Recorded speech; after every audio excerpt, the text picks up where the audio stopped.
O anak, andiyan na pala si Iya. Tara, kumain na tayo. Nay, sila po yung ulam. Oh, anak, ano nangyari sa'yo? Ba't parang umiyak ka? Iya, umamin ka nga. Anong nangyari sa'yo? Buwan mo magsumbong. Isa sa pamilya mo mawawala. Tandaan mo yung sinasabi ko sa'yo, ha? Arbenz, tara na. Uy, Iya, tinatanong ka ni nanay. Ano ba kasi nangyari sa'yo? Ate, Nay, wala po. Iniisip ko lang po kasi yung buhay natin. Kasi po nakikitira lang po tayo. Ano ka ba, anak? Akala ko naman kung anong iniisip mo. Huwag mo nang isipin yan. Nakakaraos din tayo. Tara na, kumain na tayo. Tara na po.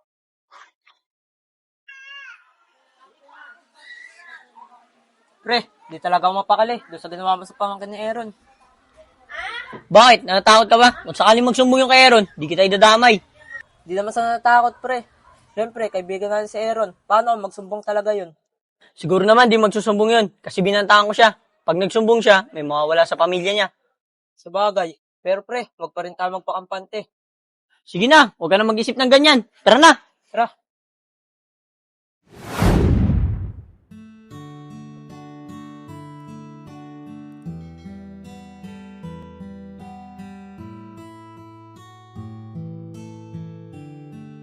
Kayo na naman.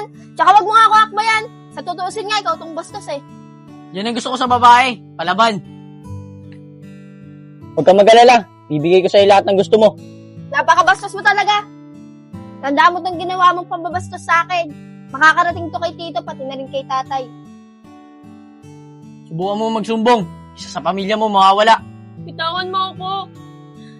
Tandaan mo yung sinasabi ko sa'yo, ha? Arbenz, tara na.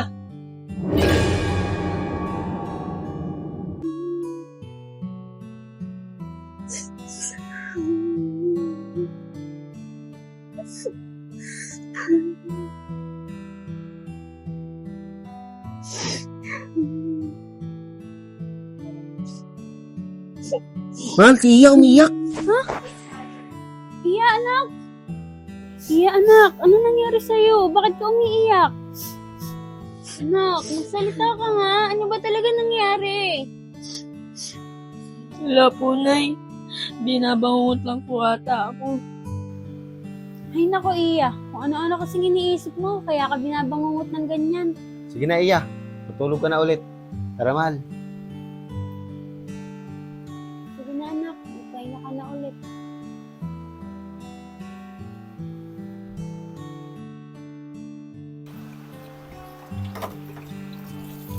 Mahal. Pasok na ako sa trabaho, ah. Ikaw nang bahala rito sa mga bata. Tsaka, kausapin mo nga si Iya. Madalas na lagi ang pag-iyak niyan. Baka may gustong sabihin niya na hindi lang masabi sa atin. Sige, mahal. Ako nang bahala sa mga bata. Tsaka, wag mo nang isipin yun. Baka dumagdag pa sa isipin mo yan sa trabaho eh. Sige na, mag-iingat ka. O sige, mahal. Kikay, papasok na ako, ah. Tulungan niyo si nanay niyo dito sa gawaing bahay. Sige po, tay. Ingat po kayo ah. Sige na.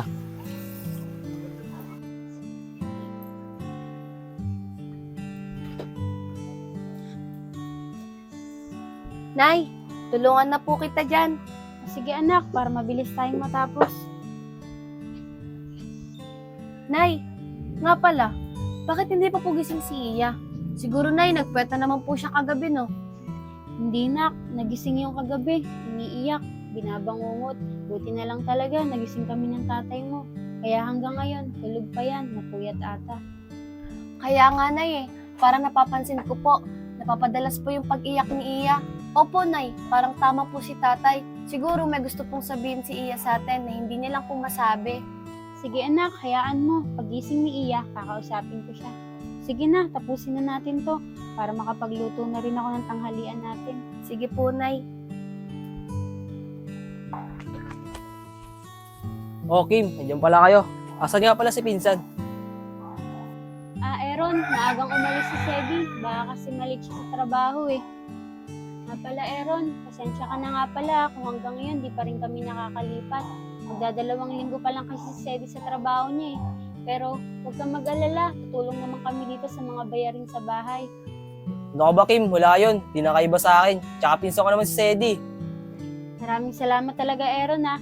Pero huwag ka mag-alala, nag-iipon naman kami para makahanap kami ng mauupahan na bahay. Okay lang yung Kim, di ko naman kayo minamadali. Tsaka ako lang naman mag-isa dito eh. Sige na, kukuhanin ko muna yung padala ni Mama. Sige Aaron, maraming salamat talaga. Sige, dito na ako. Nay, ang bait po talaga ni Tito Aaron, no? Kung sa iba yan, siguro Nay, pinaalis na po tayo. Kaya nga anak maswerte pa rin talaga tayo na meron tayong natutuluyan. Sige na, magsasaing na muna ako. Sige po, Nay.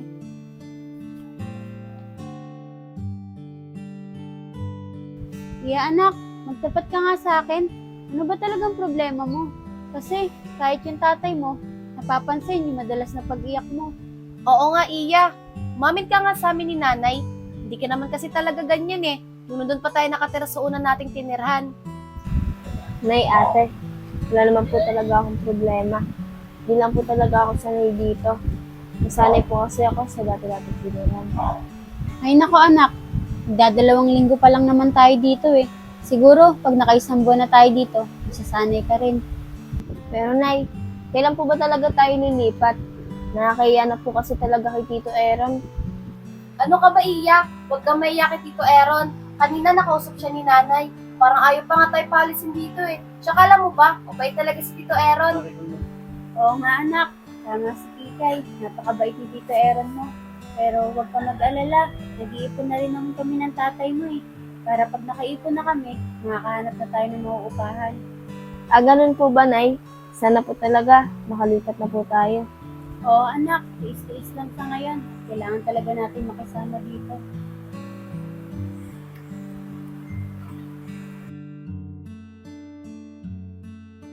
Anak, bilisan mo na dyan. Sasabay ka na doon ng tatay mo sa pagpasok. Wait lang po, Nay. Patapos na po ito. Kaya na. Tara na po, Nay.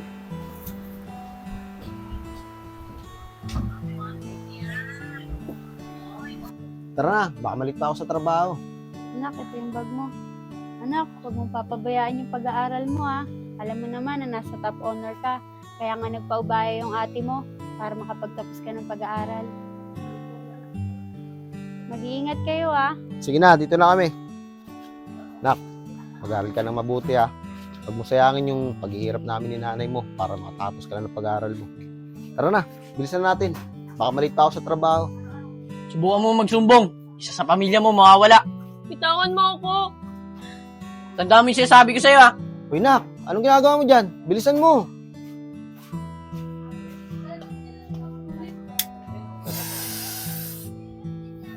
Dong, ako naman.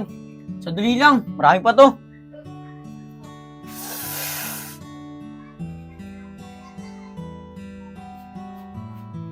Oh, ikaw naman oh. Sige, ikaw magsindi ah.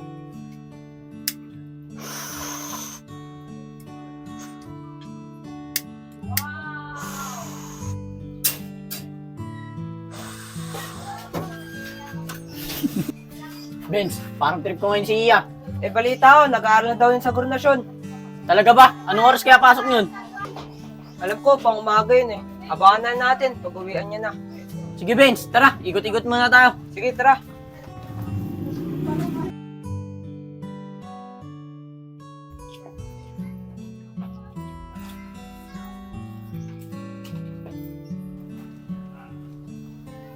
Dong, baka nakauwi na yun si Iya. Kanina pa tayo dito eh. Anong oras na ba? Wala akong dalang cellphone eh. Naiwan ko sa bahay. Maghintay na lang tayo dito. Dito lang naman dadaan yun. Sige, hintayin na lang natin.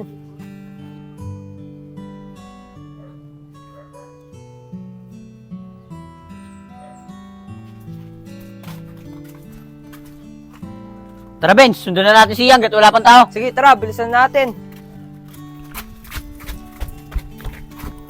Iya, namiss kita. Kuya, maawa naman po kayo sa akin. Huwag niyo naman po akong bastusin. Sige, bigay mo na yung gusto ko. Titigilan ka na namin. Ano po bang gusto nyo? Kung pera man po, pag-iipunan ko po, tigilan nyo lang po ako. Di ko naman kailangan ng pera mo eh. Kahit bigyan pa kita. Ang gusto ko lang, katawan mo.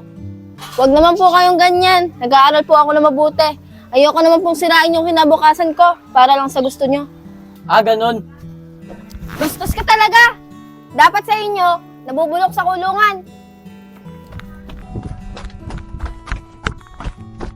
Tandaan mo yung sinasabi ko sa'yo ah. Pag nagsumbong ka, isa sa pamilya mo mawawala. Hanggat di mo binibigay yung gusto ko, di kita titigilan. Tara na, Arbenz! Tara.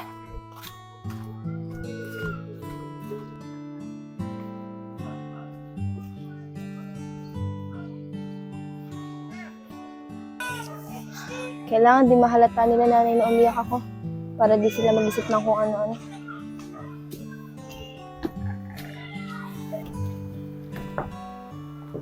O anak, andiyan ka na pala. Kamusta ang unang araw mo sa bago mong eskwelahan? Okay naman po, Nay. Ang dami ko na rin pong mga bagong kaibigan. Mabuti naman kung ganun, anak. Masaya ako na masaya ka sa bago mong eskwelahan. Kaya nga po, Nay, mababait po kasi mga bago kong kaklase. Kaya nag-enjoy po ako. Sige na po, Nay. Magbibihis na po muna ako. Sige, anak. Anak, mukhang masaya siya sa bago niyang eskwelahan. Sana tuloy-tuloy na yan para masanay niya siya rito. Kaya nga po, Nay, masaya po ako para sa kapatid ko. Sige na, Nay. Maghahain po muna ako ng pagkain para po makakain na tayo. Sige, anak, antayin mo na lang kami ni Iya sa kusina. Baka parating na rin yung tatay mo. Sige po, Nay.